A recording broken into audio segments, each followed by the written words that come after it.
அப்பண்டைசிட்டிஸ் என்ற குடல் வால் பிரச்சனையை அறுவை சிகிச்சையே இல்லாமல் எப்படி சரி செய்யலாம்? ஒரு மிளகினை எடுத்து இந்த இரண்டு விரல்களுக்கும் நடுவில் வைத்து அழுத்தி கொண்டே இருந்தால் சரியாகிவிடும் என்று சிலர் கூறுகிறார்கள். மற்றும் சிலர் விளக்கெண்ணெயினை கொண்டு தினமும் மசாஜ் செய்ய வேண்டும் என்கின்றனர்.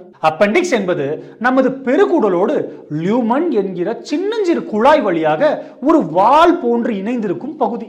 ராபின்சன் அண்ட் காட்ரான் பேத்தாலஜி பாடப்புத்தகத்தின்படி பெருகுடல் வழியாக ஆசனவாய் நோக்கி செல்லும் மலம் ஃபீகாலின், அதாவது ஒரு சிறிய மலக்கல்லாக மாறி அந்த குழாயினை அடைத்து விட்டால் அங்குள்ள பாக்டீரியாக்கள் வெளியே செல்ல முடியாமல் அங்கேயே வளர்ந்து தொற்று ஏற்பட்டு உள்ளே சீல் பிடிக்கும் நிலை ஏற்படும்.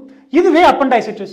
இதற்கு மருத்துவரிடம் செல்லாமல் குடல்வால் பிரச்சனையை சரி செய்வது எப்படி என்று யூடியூபில் பார்த்து உட்கார்ந்தால் உள்ளே இன்ட்ராலூமினல் பிரஷர் என்ற அழுத்தம் கொஞ்சம் கொஞ்சமாக அதிகரித்து அந்த பகுதி வெடித்துவிடும். பின்பு அந்த சீல் மற்ற பாகங்களுக்கும் பரவி ஒருவரின் உயிரை பறித்துவிடும்.